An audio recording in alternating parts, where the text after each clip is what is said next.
అప్పుల బాధలు వెంటాడుతున్నాయా? అయితే 6 జేవిఆర్ వారి జాతిరత్నాలు ధరించండి.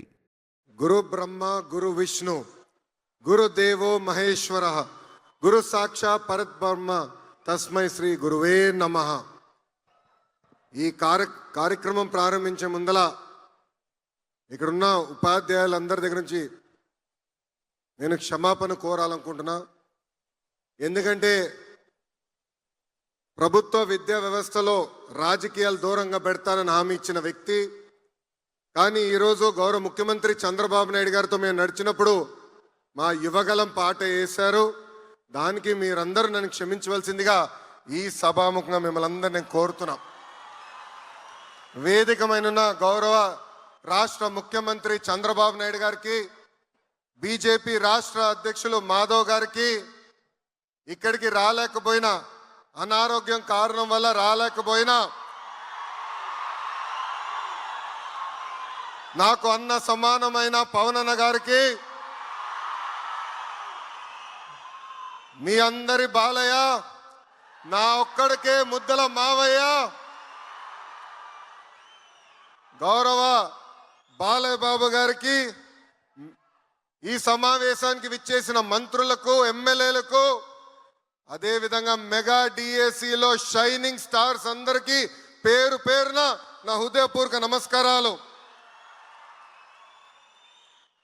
ఇంట్లో మొదటి గురువు అమ్మ, హెడ్ మాస్టర్ నాన్న, కానీ బడిలో గురువులు అమ్మ నాన్న అంత సమానం. అమ్మ నాన్న తర్వాత ఎక్కువ సమయం పిల్లలు ఉండేది గురువుల దగ్గర.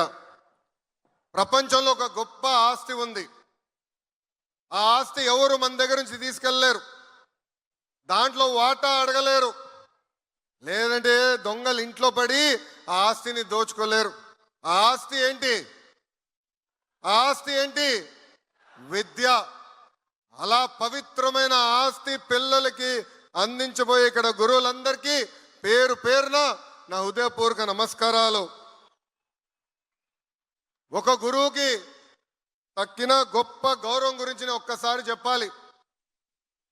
కరెక్ట్గా అక్టోబర్ 3, 1996లో ఆనాటి రాష్ట్రపతి శంకర్ దయాళ్ శర్మ గారు ఒమాన్కి వెళ్ళారు. మస్కట్ ఎయిర్పోర్ట్లో ఆయన విమానం ల్యాండ్ అవుతున్న సమయంలో అక్కడ ఒమాన్ రాజు కబూస్ బిన్ సాయద్ గారు ఏకంగా కార్ వేసుకుని ఎయిర్పోర్ట్కి వెళ్ళారు.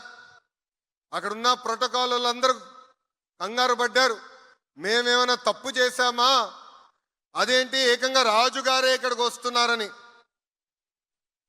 ప్లేన్ వరకు వెళ్ళారు. శంకర్ దయాళ్ శర్మ గారు దిగిన తర్వాత ఆయన కారులో ఎక్కించుకుని రాజుగారు స్వయంగా ఆయన ఇంటికి ఆ కారుని నడుపుకుంటూ తీసుకెళ్ళి ఇంటికి తీసుకెళ్లారు.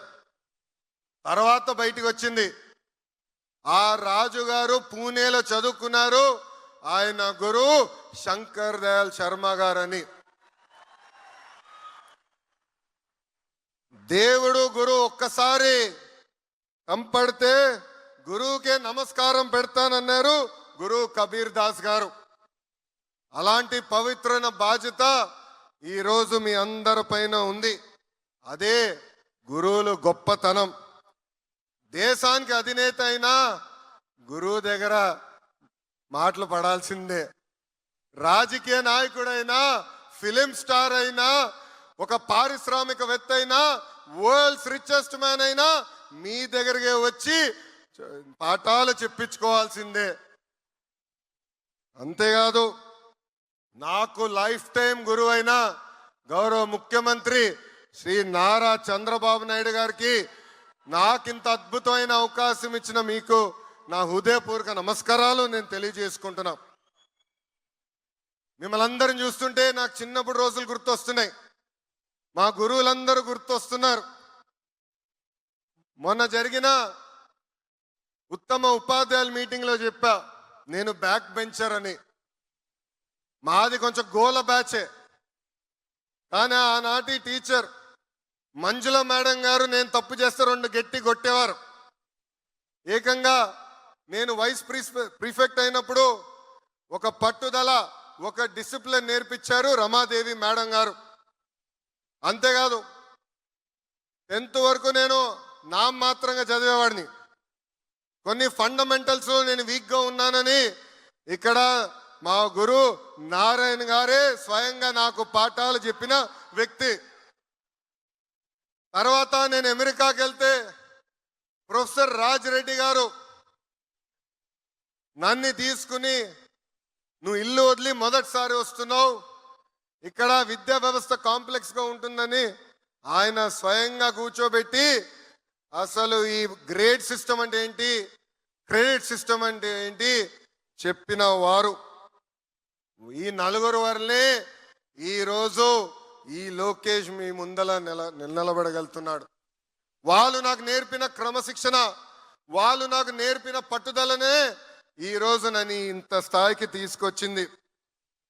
యువగల పాదయాత్రలో నిరుద్యోగ యువకుల్ని కలిశాను. మీరందరూ నన్ను కోరింది ఒక్కటే, గడిచిన 5 సంవత్సరాలు ఒక్క డిఎస్సి జరగలేదు, మెగా డిఎస్సి ఏర్పాటు చేసి ఉపాధ్యాయులుగా మమ్మల్ని నియమించమని మిమ్మల్ని అందరూ నన్ను కోరారు.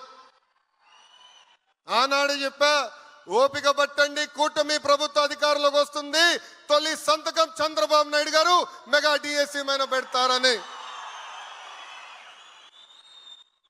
చాలా మంది అన్నారు ఈ మెగా డిఎస్సి అవుతుందా, ఈ మెగా డిఎస్సిని మేము ఆపి చూపిస్తామని. వాళ్ళకి ఒక్క విషయం అర్థం అవట్లా. సిబిఎన్ అంటే డిఎస్సి, డిఎస్సి అంటే సిబిఎన్.